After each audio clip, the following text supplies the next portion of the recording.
السلام علیکم دوستو، میں ہوں عریب اور آپ کا سائنٹیفک قرآن کے معجزے کی ایپیسوڈ 1 میں خوش آمدید۔ دوستو، آج ہم قرآن کے ایک سائنٹیفک معجزے کے بارے میں بات کریں گے۔ آج کی اس ایپیسوڈ میں ہم بات کریں گے قرآن کے دی بگ بینگ تھیوری کے معجزے کے بارے میں۔ تو آئیے شروع کرتے ہیں۔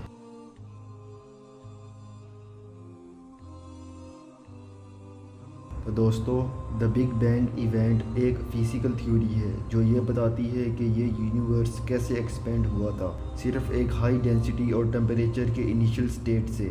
یہ تھیوری سب سے پہلے 1927 میں پرپوز کی گئی تھی رومن کیتھولک پریسٹ اور فزسسٹ جیورجس لیمیتری کے دوارا۔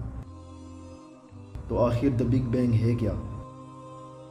تو دوستو، دی بگ بینگ یہ بتاتا ہے کہ کیسے یہ یونیورس وجود میں آیا۔ 13.8 بلین ایئرز پہلے یہ یونیورس وجود میں آیا تھا، جس ایونٹ کو ہم دی بگ بینگ سے پکارتے ہیں۔ تو جو یہ ہمارا یونیورس تھا وہ بہت ہی تتا تھا، اتنا تتا تھا کہ ایٹمز بھی نہیں بن سکتے تھے، اور بہت ہی انوکھے طریقے سے ڈینس تھا۔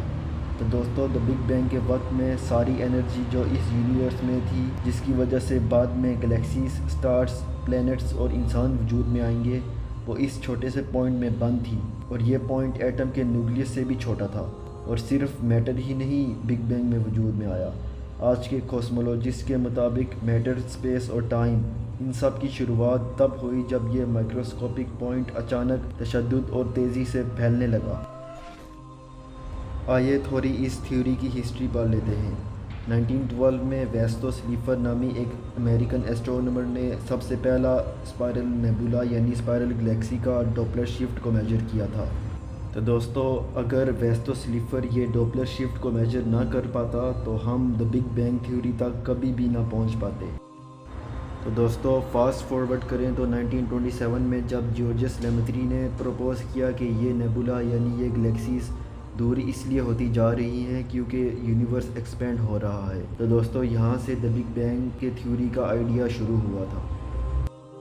تو دوستو، 1931 کے آتے لیمیتری ایک قدم اور آگے جا کر یہ بتایا کہ اگر یونیورس ایکسپینڈ ہو رہا ہے تو اگر اس کو وقت میں پیچھے لے جایا جائے تو جتنا پاسٹ میں پیچھے جایا جائے اتنا ہی چھوٹا یہ یونیورس تھا، ماضی کے ایسے وقت میں جہاں سارا اس یونیورس کا ماس صرف ایک سنگل پوائنٹ میں بند تھا، جس کو اس نے نام دیا پرائمیول ایٹم، جہاں اور جب ٹائم اور اسپیس کا قطرہ وجود میں آیا۔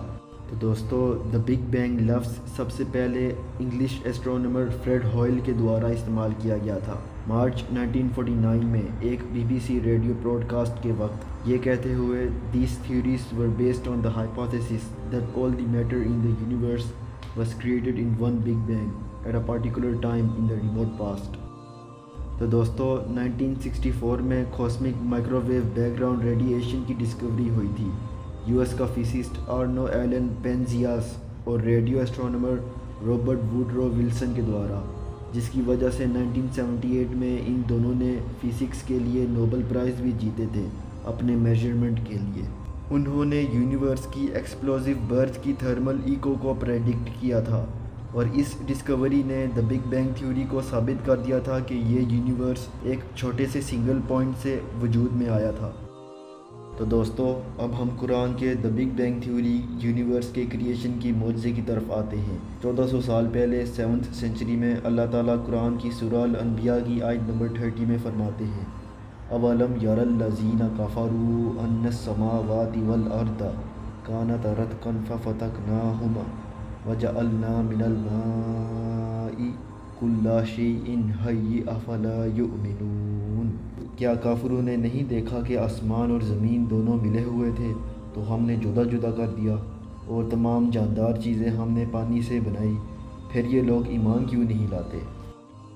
تو اب کوئی ان کافروں سے پوچھے کہ 1400 سال پہلے عرب کے صحرا میں کیسے کوئی انسان یہ بتا سکتا تھا کہ یہ کائنات دی بگ بینگ میں وجود میں آئی، جبکہ خود جیورجس لیمیتری سب سے پہلا انسان تھا اس تھیوری کو 1931 میں پروپوز کرنے والا۔ اس میں کوئی شک نہیں کہ قرآن پاک اللہ کا کلام ہے اور حضرت محمد صلی اللہ علیہ وسلم اللہ کے آخری نبی اور رسول ہیں۔ بے شک اللہ تعالیٰ قرآن کی سورہ الحج کی آیت نمبر 46 میں فرماتے ہیں: فَإِنَّهَا لَا تَعْمَى الْأَبْصَارُ وَلَكِنْ تَعْمَى الْقُلُوبُ الَّتِي فِي الصُّدُورِ۔ بات یہ ہے کہ آنکھیں اندھی نہیں ہوتی، بلکہ دل جو سینوں میں ہے وہ اندھے ہوتے ہیں۔ تو دوستو امید ہے کہ یہ والا ویڈیو بھی آپ کو انفارمیٹیو لگا ہوگا۔ اللہ پاک ہم سب کو قرآن کو پڑھنے کی اور اس کو سمجھنے کی توفیق دے، آمین۔ تو میں آپ سے ایک اگلی ویڈیو میں ملوں گا، فی امان اللہ۔